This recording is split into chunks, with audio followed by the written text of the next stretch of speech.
Hi, I'm Abby from Feel Fresh Nutrition, and I'm here at Nature Baby in Newmarket in collaboration with SALA to talk to you about prenatal nutrition.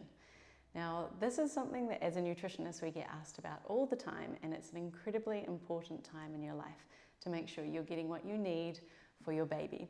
But we do find that in the beginning, when people do find out they're pregnant, they do worry about the fact that they're not getting everything they need in order to give their baby everything that the baby needs. But we need to remember that nature is very forgiving, and it's always a really good idea to get these really good healthy practices during that preconception time so that your body can, call on these different nutritional reserves when you need it, especially because when you first get pregnant, most people do have to battle with morning sickness. And that's when we can feel quite nauseous and don't really want to eat so much. And that's where some of the added anxiety can come from, because all you feel like eating is bread, or in my case, pineapple lumps in the beginning. And we know that we should be eating really, really nutritionally dense food. So it's quite a hard one to figure out there. But when you are feeling really sick, it's only a small moment in time, and you've just got to do what you need to do to make yourself feel better. And there's quite a few different things that you can do. So making sure that you are eating some, nutritional options when you are craving, say like bread. You have a really nice piece of sourdough. There's some really good nutrients in there and a little bit of protein as well. And I love when you do feel a little bit sick to have, some sparkling water or even some citrus can make you feel so much better. And it's really good to not go for long periods of time without eating, because when that happens, you can feel kind of nauseous. And that kind of plays into the fact that when you are pregnant or you are feeling a little bit sick, you want to make sure that you're always hydrated. And that's something that can often be overlooked, but it's really, really important. I mean, when you're going into pregnancy, quite often your blood volume almost doubles in size. So you need far more water, and everybody's different. We've all got, we're at different heights and different energy outputs and things like that. But it's around about 2.5 litres that you want to be aiming for. And even just think when you're not feeling so well, dehydration kind of makes you feel worse. So it's a little bit of a nausea 101 when you are feeling a bit sick, to make sure that you are hydrated. I remember talking to my obstetrician, and as much as I know that nutrition's important, I couldn't believe it when I said to her, I'm thirsty all the time and I've had a headache for days. And it instantly just made me realize you're dehydrated, but it really catches up on you quite quickly, because you need to be in the habit of drinking water a lot. And if you are not in the habit of doing it, that's something that you could look at doing preconception, is just get into the habit of making sure that you're drinking lots of water. And getting your hydration doesn't necessarily mean that it's just from water either.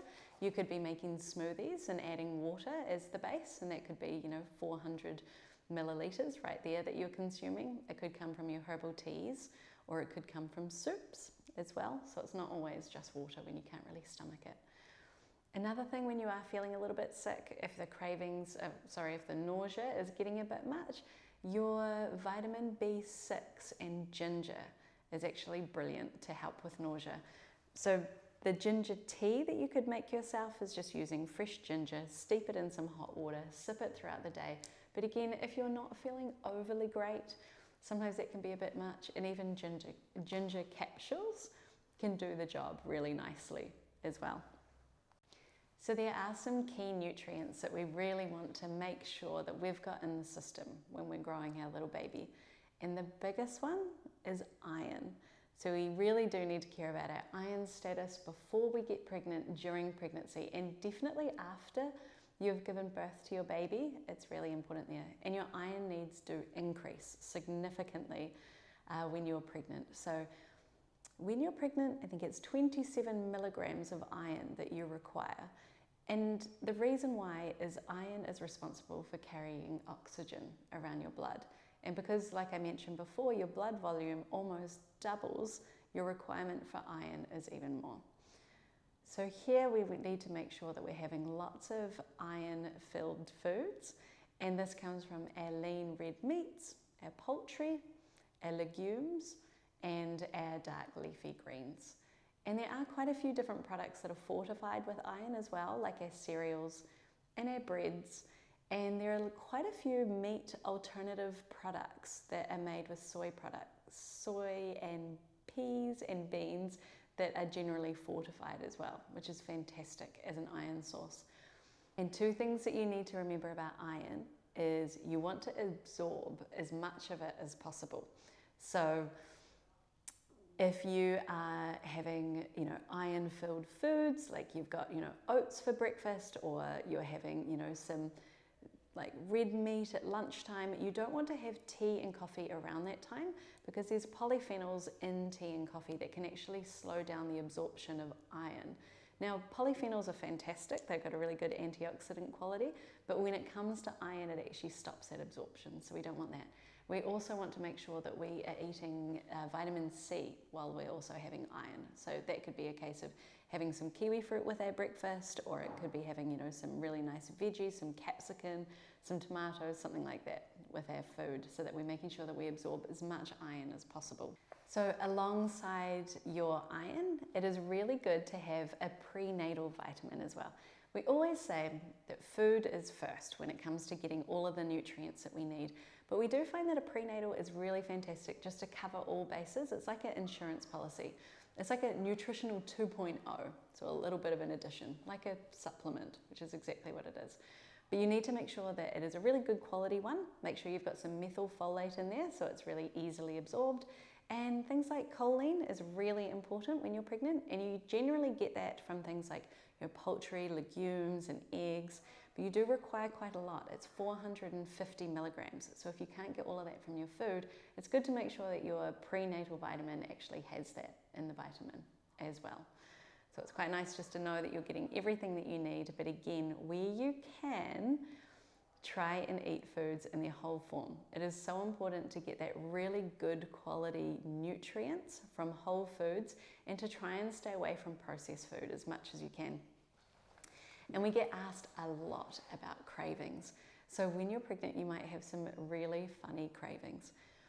One that we find comes up all the time is, women quite often just want, they want sugary foods. So, any kind of sweets or crackers and chips and anything that can kind of, really, really high carbohydrate foods. And quite often that is the body telling you that you really need energy. So it is better to listen to those cravings, and I'm all about honoring a craving. It's better just to eat the thing that you really want instead of dancing around it and then going and eating it anyway. So it's really good to do that, but also know that your body is always communicating with you. So if it's telling you it's craving something, there's actually something that it really requires. And if you are craving those high carbohydrate foods, make sure that you're including really good, rice or quinoa or kumara with your meals as well. So you're getting something really hearty in there. It's the exact same when we think about ice cream is quite a common one as well. And I think that is just your body telling you that you do need a little bit of calcium. Maybe you need a little bit of fat as well. So it's really good when you are craving those things to honor those cravings, but if you are doing it too many times, so that's too many servings of chips and too many times in a week that you're eating ice cream, you need to substitute it for something that still satisfies you, but it's far healthier. So, things with ice cream you can swap out with a really nice yogurt that you enjoy. Or if you're wanting things like chips or carbohydrates or what have you, think about the really good carbohydrate that is nutrient dense, that's still easy to eat and satisfying. And things like that could be, a really nice piece of sourdough or a banana. And for a lot of people, they can sometimes eat relatively low carb prior to being pregnant. So this overwhelming need to eat all these carbohydrates can sometimes feel a little bit foreign, but it's really good to know that, if you're having bananas or apples or bread or something like that, it is so much better than having ongoing, chips and lollies and whatnot. You're getting far more nutrients from it. And the other thing that you really do need is protein. I mean, you are building a baby inside you, and alongside all of the other supporting tissue that you need to build your baby and to have your baby.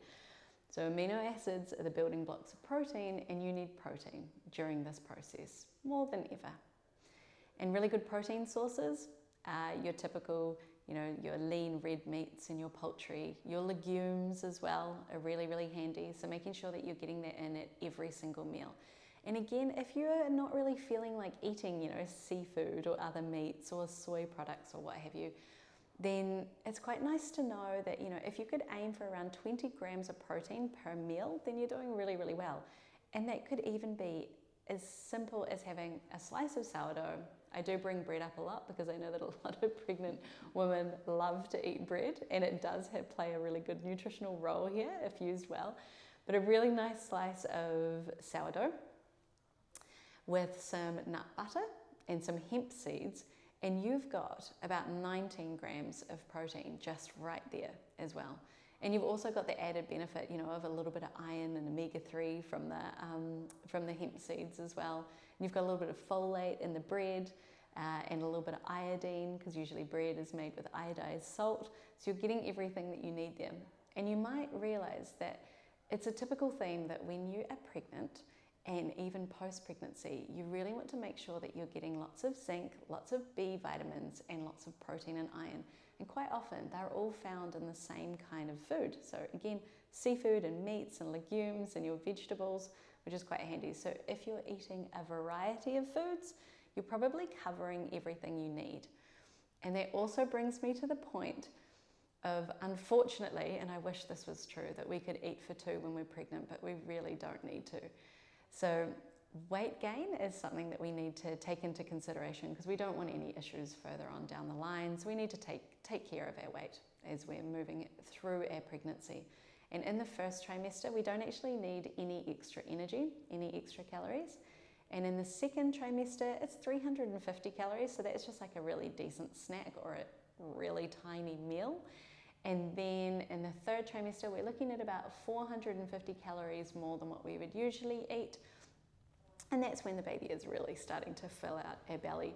And we have to think that our body is changing so much. And the weight that we're putting on isn't just all fat. I remember when I was pregnant, I had to say to myself, you're not fat, you're pregnant. You're not fat, you're pregnant. Because the thing is that weight goes to your amniotic fluid. It goes to your placenta. It goes to the extra blood volume. It goes to your actual baby. And it goes to all of your maternal tissues, including your breasts as well. And your body requires a lot of energy after you have the baby. So it's really clever, and it does make sure that you do have some fat stores, and you'll be thanking your body for that afterwards as well. And in terms of food safety, so what can you eat and what can't you eat? Make sure that when you get a pamphlet from your midwife or your obstetrician that you do take note of what you cannot eat. Sometimes that list changes a little bit, so just keep up to speed with that. And the reason why you've got to be particularly careful when you're pregnant is because your immune system is weakened a little bit when you're pregnant, which means you're more susceptible of getting those foodborne illnesses. And you really, really don't want to get listeria or any kind of food poisoning when you've got your baby. You just want to make sure you're fighting fit. You make sure that all your food is cooked really well. It is clean. It hasn't been sitting out for a long period of time. It's freshly made. You want to stay away from all those kind of deli foods, buffet style foods, your soft serve ice cream. You don't want to go there. Or even, runny eggs, which was probably one of the biggest things that I missed as well. Even your sushi, and you may crave sushi, but that might be because your body wants a little bit of iodine. So again, just making sure you've got like some iodized salt and things like that, just to get through that change, that different pattern of eating. It's a whole different way of thinking about things than you've ever had to do and when you become pregnant.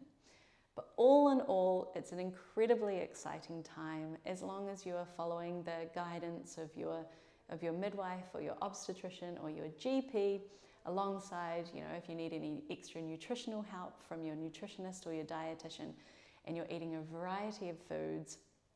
And majority of your foods are coming from, the real sources, and keeping away from, a lot of processed food. You'll be doing the exact right thing that you need to while you're pregnant with your baby.